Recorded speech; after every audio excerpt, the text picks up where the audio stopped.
Wirya Carita mempersembahkan kisah dari karya S.H. Mintardja, Tanah Warisan.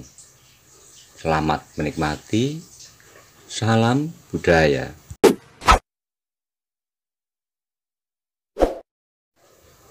Kisah ini berlatar belakang pada era zaman Kerajaan Pajang. Pada waktu itu sedang terjadi perseteruan antara Pajang dengan awal berdirinya Mataram. Bagaimana kisah selanjutnya? Mari kita simak bersama-sama. Monggo kula aturi subscribe, like, komen, saha share. Matur nuwun.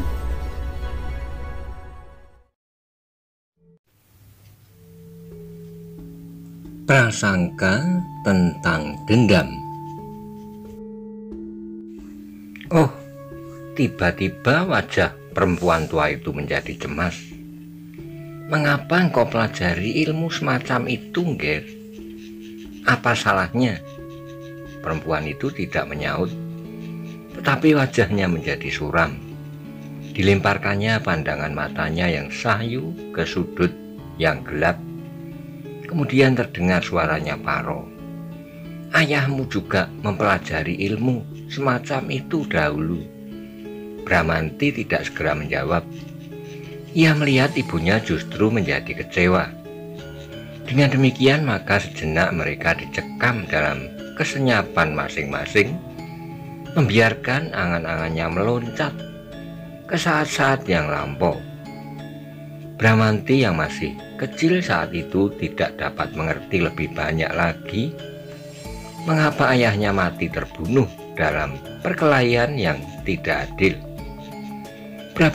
Beberapa orang telah mengeroyoknya beramai-ramai. Betapapun tinggi ilmu ayahnya itu, namun untuk menghadapi beberapa orang yang berilmu pula, agaknya ia tidak mampu. Kekuatan lawan-lawannya berada di luar kemungkinan perlawanannya, sehingga akhirnya ia harus terkapar mati berlumuran darah. Dan Bramanti yang kecil itu sudah tidak tahu bahwa di antara mereka yang membunuh adalah orang-orang pedukuhan ini sendiri. Tetapi ibunya sudah dapat menangkap lebih banyak persoalan daripada Bramanti yang kecil. Perempuan itu tahu benar bahwa perselisihan itu timbul di lingkaran judi. Dalam perselisihan yang demikian maka tidak ada seorang pun yang mampu menahan hatinya lagi. Dan terjadilah akibat yang mengerikan itu. Suaminya terbunuh, masih terbayang di rongga matanya. Apa yang terjadi saat itu seperti baru kemarin malam. Darah yang merah mengalir dari kening dan pelipis suaminya. 3 buah tusukan melubangi dada dan lambungnya.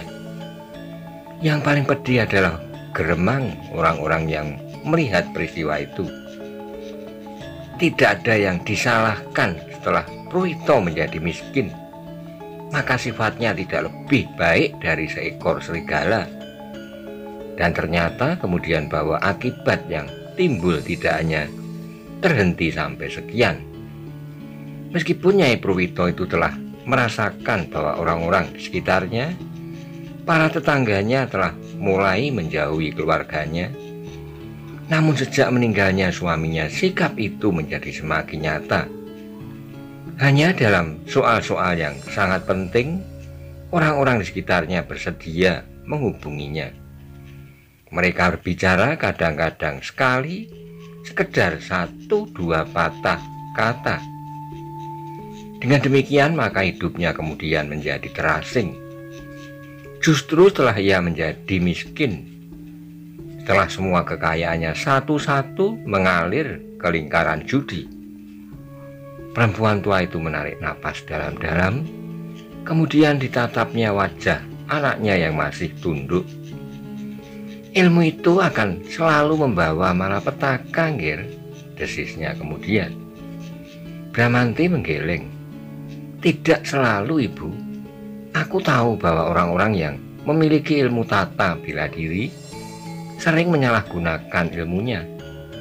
Orang-orang yang demikian itulah yang akan tersesat dalam kegelapan dan bahkan malapetaka. Perempuan itu mengerutkan keningnya perlahan-lahan. Ia berdiri dan melangkah mendekati anaknya yang duduk terpekur. Bramanti, apakah kau menyimpan dendam di hatimu atas kematian ayahmu? Bramanti terperanjat. Diangkatnya wajahnya dan ditatapnya mata ibunya yang sayu. Kemudian dengan suara yang mantap ia berkata, "Tidak, Ibu, aku tidak menyimpan dendam di dalam hati. Apapun yang telah terjadi atas ayah, biarlah itu terjadi. Aku tidak akan mempersoalkannya lagi. Ini bukan berarti aku tidak berbakti kepada orang tuaku, tetapi tidak dengan cara itu aku akan menjunjung nama ayah dan keluargaku." Seleret cahaya memancar dari sepasang mata yang tua itu. Tiba-tiba perempuan tua itu sekali lagi memeluk anaknya dan mencium keningnya. "Kau anak baik, Nger. Kau benar. Bukan begitu cara yang sebaik-baiknya untuk berbakti kepada orang tua. Dendam tidak akan menumbuhkan ketentraman di dalam hati dan di dalam keseluruhan hidup ini. Ya, Ibu, begitu jugalah pesan orang yang memungutku menjadi anaknya dan sekaligus muridnya." "Apa pesannya?" "Aku harus berbuat sebaik-baiknya. Aku harus mengembalikan kewibawaan ayah dengan cara yang baik. Aku harus bekerja keras, memberikan suasana yang demikian akan terhapuslah nama yang kurang baik dari ayah dan keluargaku. Seandainya ayah memang pernah berbuat salah, maka aku harus menebus kesalahan itu." Oh, ibu yang tua itu membelai rambut anaknya yang panjang. "Kau akan memenuhi idamanku, Nger. Kau adalah anak yang terlampau baik. Dengan demikian akan hilanglah coreng-moreng di kening kita. Mudah-mudahan aku berhasil, Ibu. Mudah-mudahan." Dan ibu yang tua itu kemudian melepaskan anaknya sambil menghapus air matanya yang meleleh di pipinya yang sudah mulai keriput. Katanya sejenak kemudian, "Beristirahatlah, Nak. Kau tentu lelah setelah menempuh perjalanan sehari ini." "Ya, aku memang telah lelah, tetapi aku belum ingin tidur." "Oh," ibunya menyaut, "kalau begitu aku harus merebus air lagi. Kita duduk-duduk sambil berbicara apapun, namun kita harus menyediakan minum. Ibulah yang nanti menjadi lelah, bukan aku. Karena itu biarlah aku tidak terlalu haus." "Ah," desis ibunya, "biarlah aku merebuskannya untukmu, untuk kedatanganmu." Tapi ketika perempuan tua itu berdiri, maka langkahnya menjadi urung. Bahkan dadanya menjadi berdebar-debar karena ia mendengar langkah kaki memasuki halaman dan naik ke pendopo rumahnya. Tidak hanya seorang, tetapi beberapa orang. Bramanti pun telah mendengarnya pula, tapi ia tidak beranjak dari tempatnya. Hanya sorot matanya sajalah yang seolah-olah bertanya kepada ibunya, siapa mereka. Tapi ibunya masih berdiri diam mematung. Sejenak kemudian terdengarlah pintu rumah itu diketuk orang. Sekali, dua kali, kemudian berkali-kali dan semakin lama semakin keras. "Nyai Purwito, bukalah pintu rumahmu," terdengar seseorang berteriak di luar pintu. "Siapakah kalian?" bertanya Nyai Purwito. "Bukalah pintu, kau akan mengenal siapa kami." Nyai Purwito menjadi ragu-ragu. Baru saja siang tadi orang-orang berkuda memasuki Kademangan ini. "Cepat, Nyai, supaya kami tidak usah merusak pintu rumahmu yang hampir roboh ini." Dalam keraguan-raguan, Nyai Purwito memandangi wajah anaknya, seolah-olah ia minta pertimbangannya apakah yang sebaiknya dilakukannya. Sejenak Bramanti menjadi ragu-ragu, namun kemudian dianggukkannya kepalanya. Tapi ibunya tidak melangkah menuju ke pintu rumahnya. Ia meraih kepala anaknya sekali lagi sambil berbisik, "Jangan Bramanti, jangan berbuat apa-apa atas mereka. Aku kira mereka bukan orang-orang jahat yang siang tadi memasuki Kademangan ini, tapi mereka adalah tetangga-tetangga kita yang baik. Apapun yang akan dilakukannya, aku tidak akan berbuat apa-apa, Ibu. Sudah aku katakan, aku tidak menyimpan dendam di dalam hatiku." Nyai Purwito melepaskan kepala anaknya, kemudian melangkah perlahan-lahan menuju ke pintu peringgitan. Perlahan-lahan pula tangannya yang lemah meraih selarak pintu dan membukanya kembali. Begitu pintu rumah itu terbuka, maka beberapa orang laki-laki yang tegap dan beberapa orang anak-anak muda berloncatan masuk. Bahkan beberapa orang di antara mereka membawa senjata di tangannya. "Nyai," berkata salah seorang dari mereka, "aku dengar anakmu pulang kembali ke rumah ini." Nyai Purwito mengerutkan keningnya. Tanpa sadarnya ia berpaling ke arah Bramanti yang masih duduk di tempatnya. "Oh, orang itu," menyambungnya. "Itulah anakmu yang bernama Bramanti. Ia sudah cukup dewasa, tubuhnya kekar dan utuh. Ia sudah pantas mewakili ayahnya untuk melepaskan dendamnya kepada kami." Nyai Purwito terperanjat mendengar kata-kata itu. Bramanti pun tidak kalah terperanjat pula, tetapi segera ia menekan perasaan itu sehingga ia sama sekali tidak beringsut dari tempat duduknya. "Kalian salah," Nyai Purwito hampir berteriak. "Anakku sama sekali tidak membawa dendam. Ia pulang oleh kerinduannya kepada ibunya, kepada rumah dan halamannya, dan kepada tanah kelahiran. Ia pulang karena ia mencintai semuanya itu. Sama sekali bukan diseret oleh perasaan dendam." Seorang anak muda melangkah maju sambil tertawa. Dipandanginya wajah Bramanti yang kemerah-merahan oleh sinar lampu minyak yang redup. "Kau banyak berubah, Bramanti, tetapi aku masih tetap mengenalimu.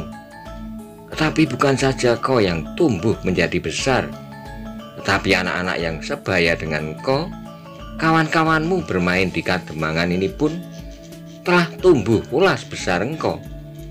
Bramanti berpaling, dilihatnya wajah anak muda itu sekilas.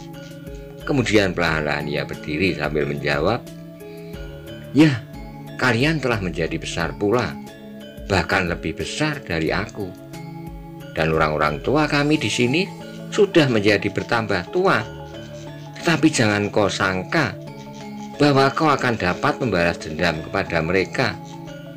Sebab pada umumnya mereka pun mempunyai anak laki-laki, seperti ayahmu mempunyai anak laki-laki. Maksudmu, kalau aku ingin membalas dendam, maka aku akan berhadapan dengan anak-anak muda kawanku bermain dahulu. Ya, kau keliru. Ibuku sudah mengatakan bahwa aku sama sekali tidak pulang karena didorong oleh perasaan dendam. Apa yang dapat aku lakukan atas kalian di sini? Aku hanya seorang diri. Bahkan seperti katamu, bahwa anak-anak muda di sini pun telah tumbuh pula menjadi dewasa. Apakah yang dapat aku lakukan? Pembalasan dendam bukan suatu penyelesaian bagiku. Aku tidak ingin hidup dalam kegelisahan seperti ayah. Aku ingin hidup tenteram bersama ibuku yang telah tua. Aku ingin berbuat sesuatu yang baik bagiku, bagi keluargaku, dan apabila mungkin bagi Kademangan ini. Tiba-tiba anak muda itu tertawa, katanya, "Setiap anak yang menyadari dirinya ingin berbakti kepada orang tuanya. Apakah kau tidak akan berbuat demikian? Apakah kau tidak ingin membuat ayahmu tenteram di alam baka dengan melepaskan sakit hatinya? Aku tidak berpendirian demikian. Aku berpendapat bahwa arwah ayahku tidak akan dapat disucikan dengan darah. Tidak. Darah hanya akan menambah bebannya di alam baka. Karena itu aku tidak akan berbuat bakti dengan cara demikian. Ada dua kemungkinan. Tiba-tiba seorang setengah umur berkata, Bramanti seorang anak durhaka yang tidak merasa perlu berbakti kepada orang tuanya. Tahu ia mencoba menipu kami. Ia akan mencari kesempatan supaya kami menjadi lengah. Dalam kelengahan itulah ia akan dapat berbuat menurut kehendaknya. Yang kedua, yang paling mungkin, sahut suara orang lain, kalau ia benar-benar anak durhaka yang tidak merasa perlu berbakti kepada ayahnya, ia tidak akan datang kembali ke Kademangan ini. Ia akan tetap tinggal di rantau, apapun yang akan terjadi atasnya. Bramanti menarik napas dalam-dalam. Sekali lagi ia mencoba menjelaskan, aku mencintai ibuku, aku mencintai kampung halaman, karena itu aku kembali. Seorang yang tinggi berkumis melintang berkata, kita tidak perlu mendengarkan kicauannya. Kita mendapat tugas menangkapnya. Melawan atau tidak melawan, kita bawa saja anak ini menghadap Ki Demang. Terserah apa yang akan dilakukannya atas anak ini. Ya, itulah yang baik, kata yang lain. Marilah kita tangkap anak ini. Orang yang berkumis itu maju mendekati Bramanti sambil berkata, kita harus menangkapmu, nak. Apakah kau akan melawan? Bramanti memandang orang yang tinggi dan berkumis itu dengan sorot mata yang aneh. Bagi Bramanti, orang yang tinggi dan berkumis ini memang aneh. Sikapnya agak lain dengan kawan-kawannya. Meskipun pada dasarnya ia akan menangkapnya pula. Sejenak Bramanti tidak dapat menjawab, namun kemudian terasa tangan ibunya meraba pundaknya. Bukankah engkau tidak mendendam? Bramanti mengangguk. Ya, aku memang tidak mendendam. Kemudian kepada orang yang tinggi berkumis itu ia berkata, aku tidak akan melawan. Aku sama sekali tidak akan mampu melawan kalian. Belum lagi Bramanti selesai bicara, seorang anak muda yang berkulit kekuning-kuningan bermata tajam dan berwajah tampan menarik tangannya kemudian mendorongnya. Ayo kita pergi ke Kademangan. Bramanti terdorong beberapa langkah ke depan. Ketika ia berpaling maka terdengar ia berdesis, kau temunggul. Anak muda itu menggeram. Kau masih ingat kepadaku? Tentu aku dapat ingat hampir setiap anak di sini. Kau ingat peristiwa yang telah terjadi? Ya. Nah, karena itulah maka kami akan menangkapmu. Jangan mencoba melawan. Ayo berjalanlah sendiri tanpa kami dorong-dorong. Bukankah kau masih ingat jalan ke Kademangan? Bramanti memandang sekeliling. Disambarnya setiap wajah dengan sorot matanya. Kemudian dipandanginya wajah ibunya yang kecemasan. Tenanglah ibu, berkata Bramanti. Aku percaya bahwa orang-orang Kademangan Candisari adalah orang yang baik, yang dapat membedakan antara yang jahat dan yang lurus. Karena itu, ibu jangan cemas tentang diriku. Aku akan segera kembali. Dengan wajah yang suram, ibunya mengangguk. Namun nampaklah betapa ia menyandang kecemasan di dalam hatinya. Ayo pergi, sentak anak muda yang bernama Temunggul. Bramanti tidak menjawab. Dengan kepala tunduk ia pun kemudian berjalan diiringi oleh beberapa orang anak-anak muda yang diantaranya membawa senjata di tangan mereka. Di Kademangan ternyata beberapa orang telah bersedia menerimanya selain Ki Demang sendiri. Beberapa orang perabot yang lain telah hadir pula. Ketika mereka melihat Bramanti memasuki halaman, Maka sejenak mereka saling berpandangan. Kemudian Ki Jogoboyo yang bertubuh tinggi besar dan bermata tajam berdiri dan melangkah perlahan-lahan menuruni tangga pendopo. Ia menggeram dalam nada yang berat. "Kau Bramanti." Bramanti menundukkan kepalanya. "Ya Ki Jogoboyo." "Naiklah, Ki Demang menunggumu." Bramanti pun kemudian naik ke pendopo dan duduk di atas seledikan yang kasar menghadap Ki Demang yang duduk sambil memilin kumisnya. "Aku tidak ingin kademangan ini menjadi kisruh." Tiba-tiba terdengar suara Ki Demang berat.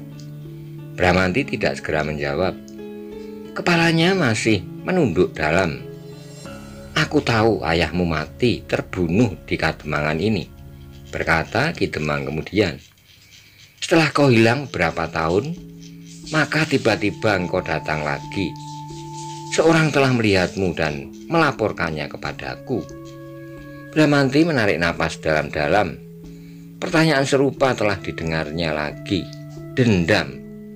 Orang-orang Kademangan ini pasti akan bertanya dan bahkan menuduhnya bahwa ia menyimpan dendam di dalam hatinya, bahwa kedatangannya itu telah didorong oleh perasaan dendamnya atas kematian ayahnya. Untuk kesekian kalinya ia terpaksa menjawab jawaban serupa pula, seperti yang dikatakan kepada ibunya, kepada orang-orang yang datang ke rumahnya, dan kini kepada mereka yang berada di Kademangan itu. Ternyata di antara sekian banyak orang, hanya ibunya lah yang dapat mempercayainya dengan tulus. Hampir setiap orang memandangnya dengan penuh curiga, seolah-olah ia adalah orang yang paling jahat yang pernah ditangkap oleh orang-orang Kademangan itu. Bahkan Ki Demang pun menggelengkan kepalanya sambil berkata, "Kau bercerita tentang sesuatu yang tidak kau mengerti sendiri. Karena itu maka ceritamu seperti cerita mimpi." Bramanti pun tidak menjawab. Apalagi yang dapat dikatakan apabila orang-orang itu bersikap mutlak? Atau tiba-tiba Ki Jogoboyo menyambung, "Kau termasuk salah seorang dari murid-murid orang yang menyebut dirinya Panembahan Sekar Jagat?" Bramanti terkejut mendengar pertanyaan itu, sehingga kepalanya menengadah memandang wajah Ki Jogoboyo yang tegang. "Jawablah," desak Ki Jogoboyo. "Sekar Jagat baru saja mengirimkan orang-orangnya kemari untuk memeras. Mereka seakan-akan tahu pasti siapa-siapa yang memiliki benda-benda berharga di sini. Apakah kau termasuk petugas sandinya yang harus menyelidiki Kademangan ini dan kau mempergunakannya sebagai suatu cara untuk membalas sakit hatimu?" Dahi Bramanti berkerut ketika diingatnya orang berkuda yang dijumpainya di pinggir Kademangan ini pada saat ia datang. Namun ia tidak segera bertanya dan didengarnya Ki Jogoboyo berkata terus, "Karena kau tidak mampu melakukan balas dendam itu sendiri, maka kau telah mempergunakan cara yang kotor itu." Bramanti tidak segera menjawab. Kini kembali kepalanya menunduk. Dicobanya untuk mengingat-ingat berapa orang dan siapa sajakah mereka yang telah menyebut dirinya murid-murid Panembahan Sekar Jagat itu. Tapi Bramanti terkejut ketika tiba-tiba sebuah tangan yang kasar telah merenggut bajunya. "Ayo katakan tentang dirimu." Ketika sekali lagi Bramanti mengangkat wajahnya, maka dilihatnya wajah Ki Jogoboyo yang menyeramkan. "Bukankah kau anggota dari perampok itu?" Tergagap Bramanti menjawab. "Tidak Ki Jogoboyo, sama sekali tidak." "Lebih baik kau mengaku." Ki Jogoboyo mengguncang baju Bramanti sehingga anak muda itu ikut terguncang pula. "Tidak Ki Jogoboyo, aku tidak mengenal Panembahan Sekar Jagat. Jangan bohong." Ternyata Ki Demang pun membentaknya. "Tidak Ki Demang, aku berkata sebenarnya. Aku baru saja datang dari jauh. Kalau yang Ki Demang maksudkan orang-orang berkuda, maka aku memang menjumpai mereka itu di pinggir Kademangan ini. Aku tidak bertanya tentang orang-orang berkuda itu. Kami di sini melihat sampai jemu, bahkan di antara kami dipaksa untuk menyerahkan harta benda kami. Yang ingin kami ketahui, apakah engkau termasuk dalam lingkungan mereka? Tidak, aku bersumpah, jawab Bramanti. Tapi katanya kemudian, apakah Ki Demang tidak berhasil menangkap mereka? Apa kau bilang menangkap? Ki Jogoboyo berteriak. Apa kau kira kami terlampau bodoh untuk menyerahkan leher kami karena sepotong benda yang kami anggap berharga? Tapi mereka hanya beberapa orang saja. Sedang aku lihat beberapa kuatnya kemampuan setiap laki-laki di Kademangan ini. Apakah kau ingin menjebak kami, Sama sekali tidak, Ki Jogoboyo. Apa kau kira aku tidak ada kekuatan lain kecuali mereka yang datang kemari itu? Kau kira kami akan dapat melawan seandainya Panembahan Sekar Jagad itu marah dan turun ke Kademangan ini untuk menghukum kami? Siapa Panembahan Sekar Jagad itu? Pertanyaan yang bodoh. Tidak seorang pun di antara kami yang mengenalnya. Mengapa kita tidak berani melawannya? Kita belum pernah mengenalnya. Di hari siapakah kita tahu bahwa kita tidak akan dapat melawan kekuatan mereka? Apalagi kita mempertahankan hak kita sendiri. Ki Jogoboyo tidak segera menyaut. Tanpa sesadarnya dipandanginya wajah Ki Demang yang tegang.